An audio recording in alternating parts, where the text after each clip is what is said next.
It's just absolutely amazing how these EV narratives and hybrid vehicles that have forced us into buy.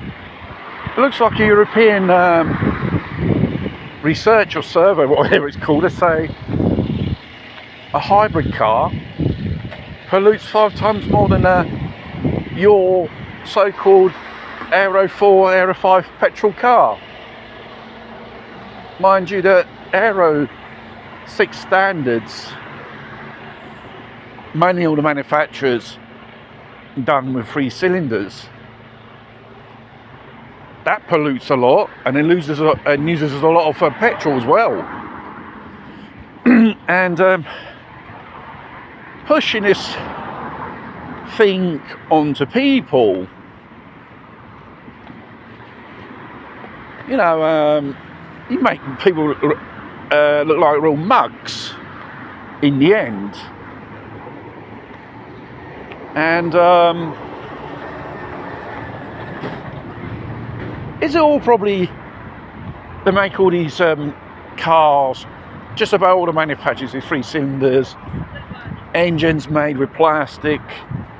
When it comes to 50,000 kilometres, most models are an absolute disaster, a throwaway, to push you into the narrative to buy an inefficient EV, very expensive, costly as well, because people are being conned into it. There are those journalists, they just talk about how good EVs are, but they don't tell you the truth about it. What all glitters is not gold, mate.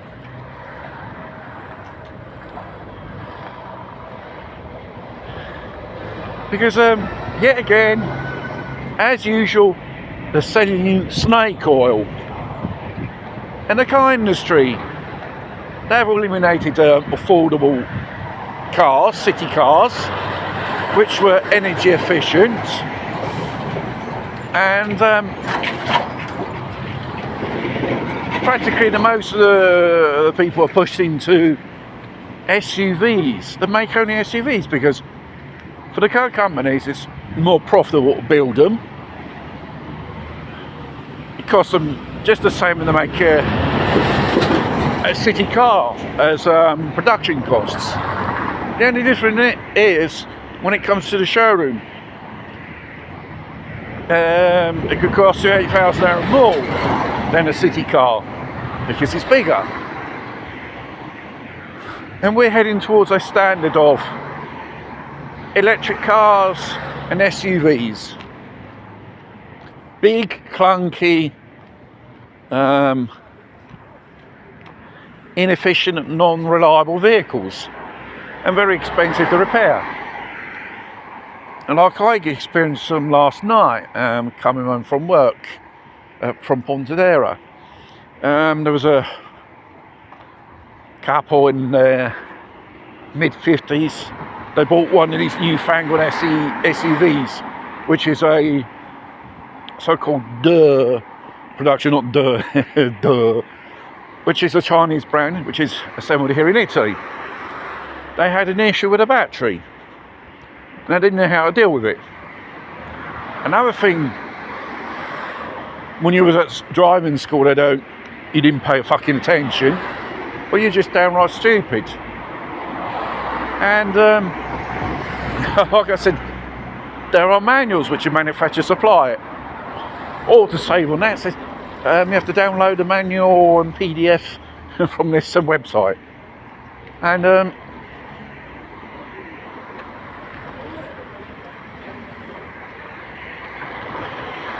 if things continue like this, slowly the car industry will be destroyed, especially that European one, with all these net zero and zero carbon emissions.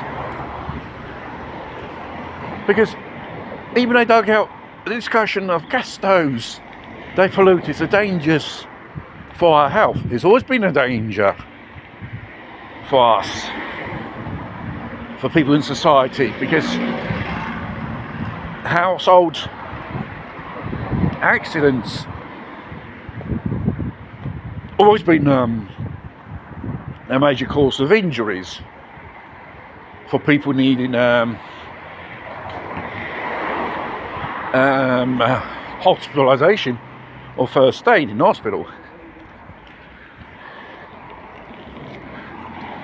So what they're at it, they want you out of your private car, and soon they want you out of your private home. It seems a bit far-fetched. We're heading towards a dystopian society here. Orwell 1984, but it's more known as Agenda 2030, when there'll be a centralised government, globally speaking. And what's that sound like? You know, a bit like communism or something of a certain era gone past. You think when the Berlin Wall went down and all that shit in 1991, it was all French? No. What's happening in Russia or in China now? Are just things to come.